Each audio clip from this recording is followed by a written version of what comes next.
and welcome back to All About Community. Again, my name is Robert L. Harris, and when we went to break, I was speaking with Dr. Michael Lenoir. Michael is a world-renowned physician, and he lives right here in Oakland. Michael, let's talk just for a few minutes, and since we only have a few minutes, about prostate cancer, something that I have personally and have had it since 2011, and must say that I'm doing quite well. Let's talk about a little bit about prostate cancer. Well, I had prostate cancer as well. I think that prostate cancer, the incidence is much higher in African American men.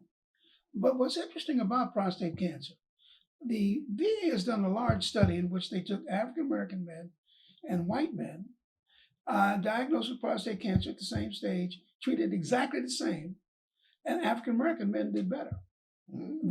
Just statistically better, which says that there's something about the system, something about our part in the system and the system itself that suggests that the statistics around African American men could be modified.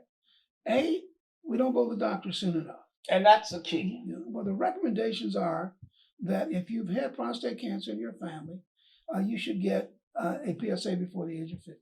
Mm-hmm. After that, the recommendations from the African American urologists that I know suggest that you get PSAs every couple of years as you get your regular physical examination. Now, the American Cancer Society says after 70, you don't need to do anything. but my feeling is, why should I deny myself information? Exactly. In my own case, my PSA had risen to 3 when I was in my early 70s. A few years later, it had risen to 7. Fortunately, it was a small lesion. I had a special kind of prostate treatment with a radiation gamma knife, and my last prostate PSA was less than 0.1. So that obviously for now, I don't have to worry much about it. And I think for African American men, we're just so reluctant to go to the doctor, and I don't. The key for African American men, right? Go to the doctor. Go for your regular checkups, and as part of those checkups, in some periodic interval, get a PSA. And PSA doesn't mean you have cancer, but it's certainly an indication that you might. Well, should you get the PSA and the digital as well? Well, no, it's funny.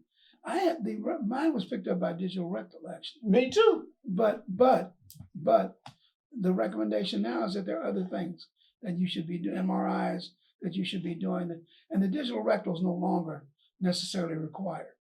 But I have never understood the recommendation here's the rationale.